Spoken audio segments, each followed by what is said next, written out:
What's up, y'all? Making a quick video about being an indie artist, some of the difficulties, some of the things I overcame. So we could just talk about music. You guys can leave a comment, your favorite link. Leave it in the comment section. I'll check out some of your music if you want to leave it in the comment section. I love to hear new music. I just made about 200 videos in the last 10 days, so I'm a bit tired. But I made them on Pixabay, and I wouldn't recommend going on there now because I scrolled through the first 300 pages of videos, and I made 200 videos from the first 300 pages. So what I did was went through 30,000 videos, and I found the best content I could, and I made 200 about 200 videos from the 30,000 videos I watched. And I did it in a short period of time, but I'm very exhausted because of it. But, this is about small creators on YouTube. YouTube doesn't pay much anymore. They used to pay creators, and they used to pay, like, what you call them, people that would sell you stuff and try to get branded deals or whatnot.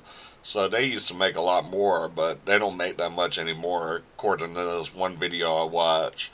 What doesn't surprise me, because musicians don't make much either. Nobody is making much. But the reality of in this world is no one is really making as much as they seem.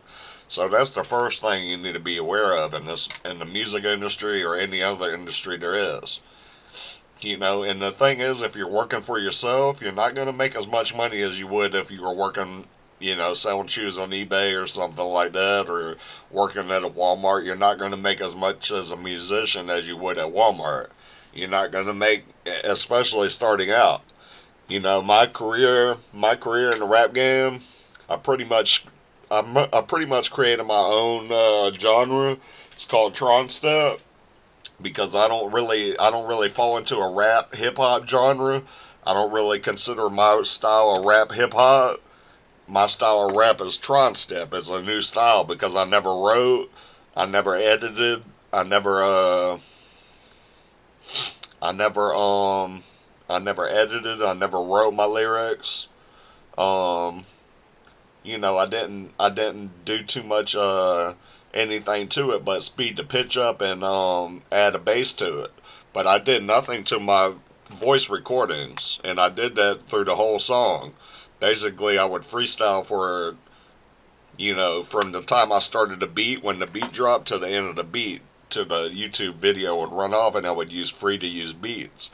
So that made me capable of owning 100% of my royalties, because I used my recording method was me using a digital camera, a Samsung digital camera that I'm talking on now, setting it up on the top of my laptop, playing the beat, and pretty much copying, not copying, but recording my rap through the whole time the YouTube beat would play, and just stopping it when it would stop when it would hit the end of the beat. So that's how I made my music, all 844 songs. That's how I made them on my digital camera. And then I basically, I didn't mix them or anything. I did no mixing, no editing, and no writing.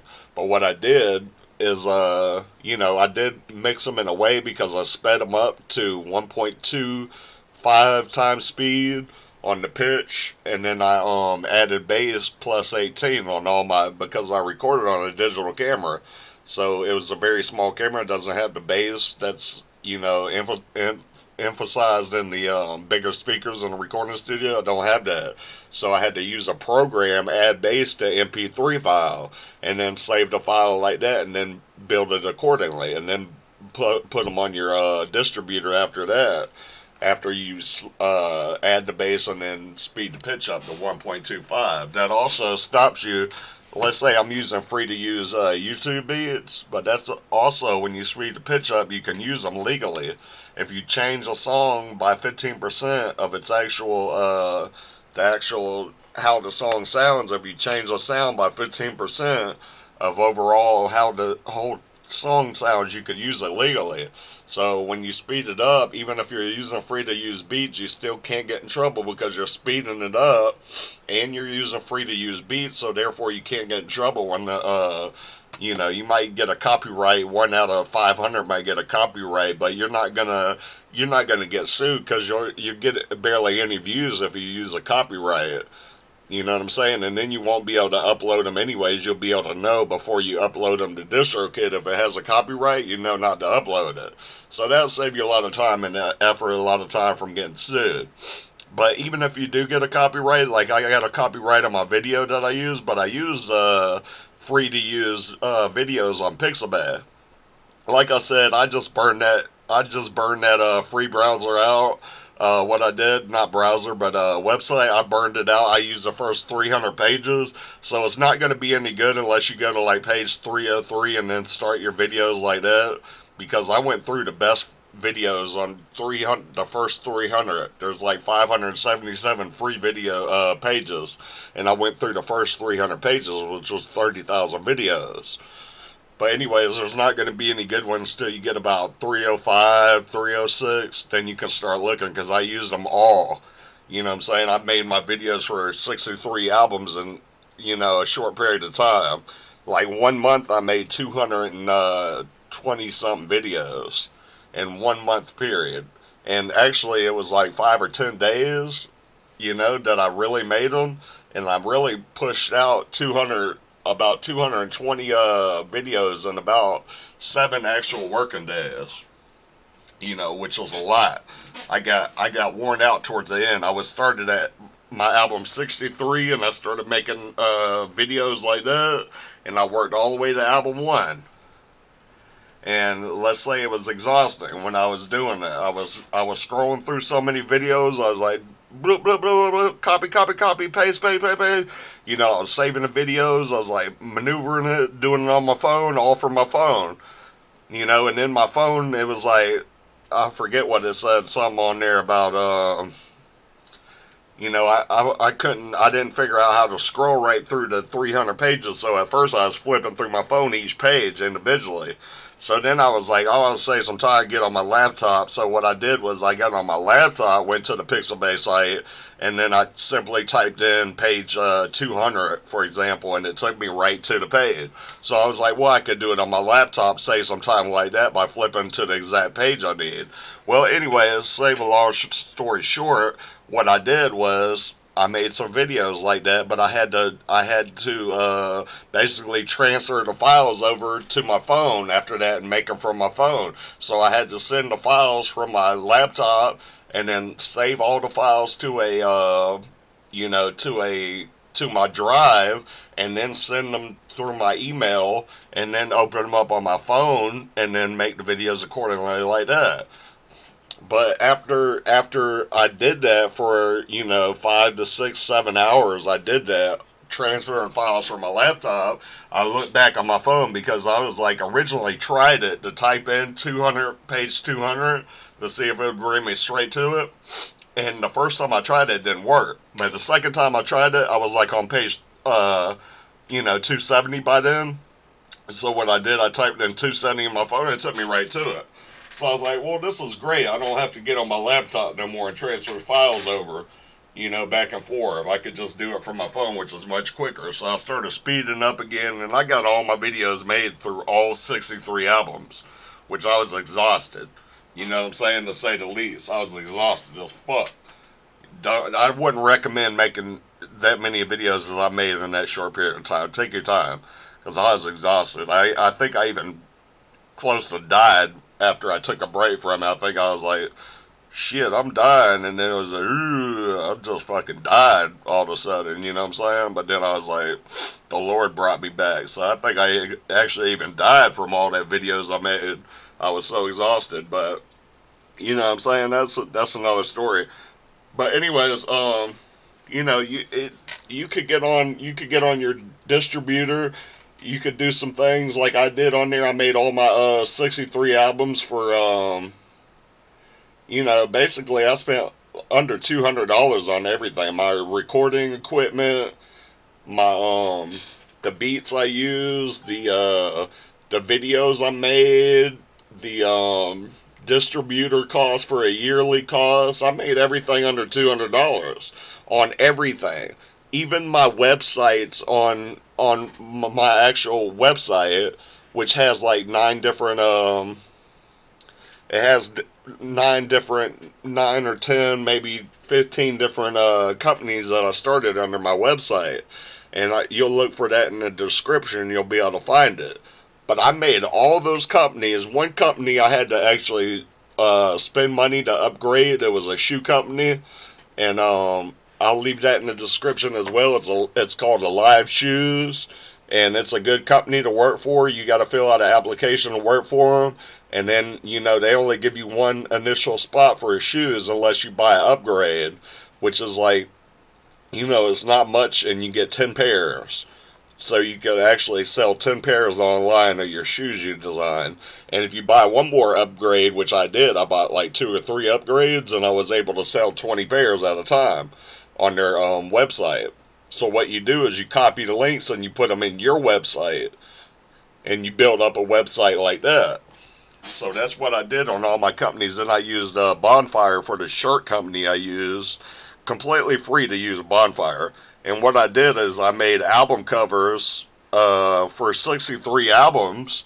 All the pics I used on the album covers, and I put them on T-shirts I stopped at like album 58 or 59, but I was going all the way up to all the albums I made at the time. And basically I have 63 albums, so I can have 63 different hats and shirts for the albums.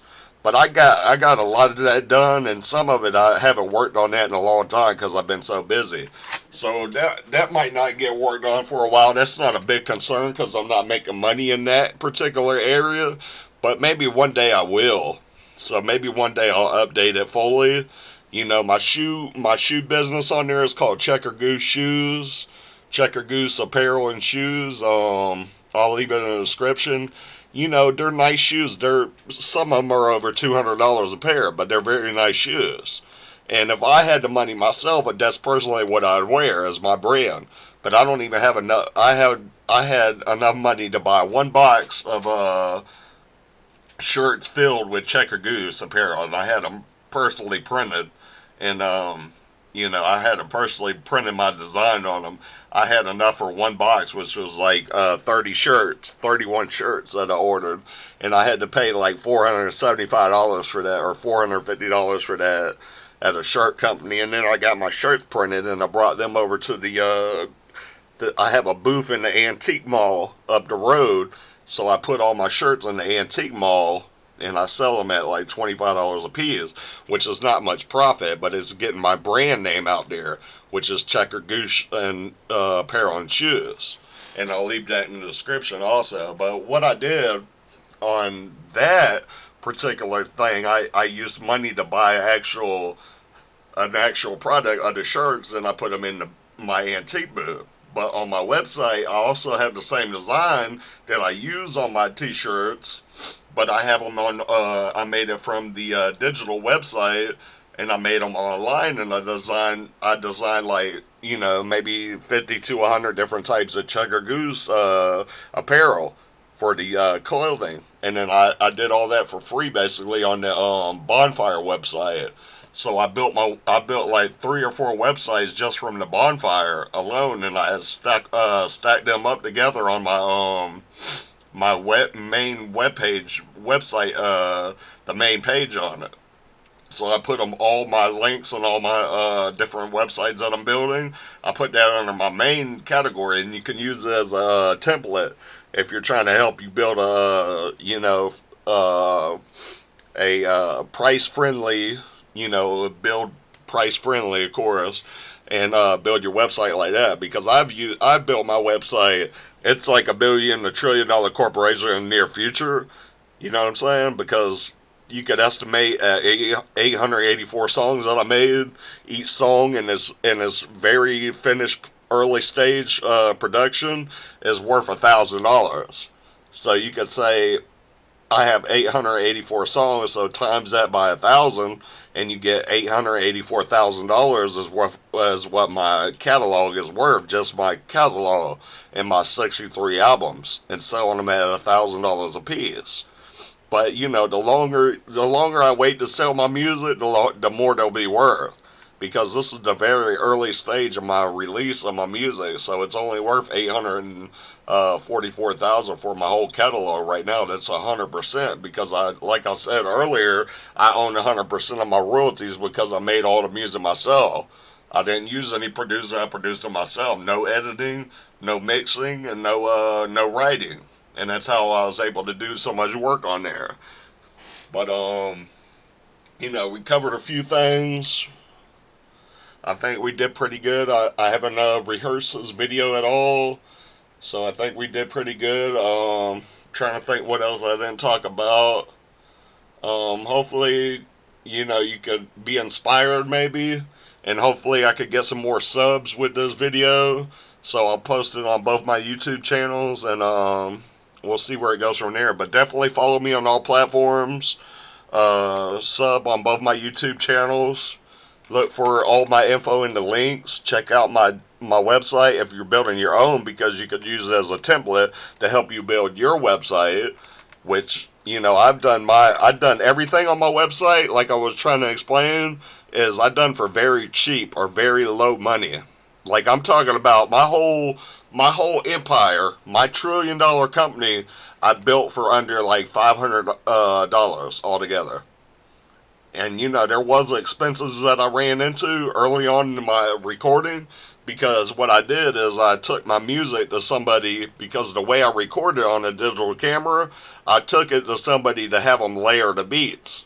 With the original beat that I used, I copied and pasted that in the description on my YouTube video, so I'd be able to find the beat later on. But I had to hire someone to layer the beats, so they would play with more bass and more sound enthusiasm behind them. But that cost me a little bit of money. Then I figured out that I could do it myself by adding a bass to the MP3 program. So that's what I did after about 15 to 18 albums that I had paid for somebody to layer the beats, where the bass would actually hit properly, and it would sound like, you weren't playing it on a laptop and digital camera. Like it sounded like record studio recording equipment that you were using. I'm getting a little twisted in my words. But it sounded professional when I had them layer the beats. So that's a little bit of sound difference in the quality on some of my albums. Is some of them I produced them all by myself, and some of them I hired somebody to layer the beats for me, so they sound like I was in the studio, actually, making the beats in the studio. But that's pretty much all I got right now. But like I said, you can build your websites very cheap. DistroKid, you can build your websites for free. They have a free program you could use. DistroKid is like $22 a year. It's the best, in my opinion. It's the best distributor out there. For all the features I get on DistroKid is unnameable, unmatchable. And they've been honest since I started with them. They've been honest. They're like, do not use any something that you have to buy views, playlists, anything to get on a pitching list or whatever you're doing. Do not do it, because it's not allowed. So they told us that. I even tried it out. I thought it was legal what I was doing. I was like, yeah, I'm gonna buy this on here. They sent me a email. So long story short, they were scamming me, because I ordered their program to get more subscribers each month and more views, and they were scamming me. And I didn't know that when I bought it. And they basically lied to me, because DistroKid doesn't allow anything that you do to promote your music at all. They don't allow anything. So, they were honest with me, and they said, we know you didn't mean to do it. I was like, well, that's fine. I didn't mean to do it. So I haven't tried to do that since. I tried it one time, and after a month they got like 3,000 views on one song, but the song got like, I don't know if they pulled it or they gave me a warning. I'm not sure, but it was like wasn't too big of a deal because it didn't spread too much throughout my throughout the system I created. But anyways, that's all I got. Definitely sub both my YouTube channels. Follow me on all platforms. I got up to 3,790 90 listeners on Spotify, but now they're taking away listeners again because if you like spam their emails that they send you for the fake subs and all that and the fake views, if you mark them as spam, then they'll start taking your listeners away because the company is like they prefer to in the AI systems they prefer to like they'll give you a few views, they'll give you a couple hundred or a couple thousand listeners, but they'll take them away to try to get other people to take them away too. So you got to be careful of that, guys. So that's one thing the music industry tries to do to people is they try to overinflate you. They'll give you like you might have 3,000 real listeners, but the system will give you 3,600, 3,700. They'll take 400 away in 1 week. And then you'll say, okay, what's going on here? They took 400 listeners away in a week because what they're doing is they are systematically playing the one that says once he loses this amount of people, other people will start following, and also they will start to dismantle his channel too. They will also leave his channel. So they do that to set people up in this so-called game when we're playing.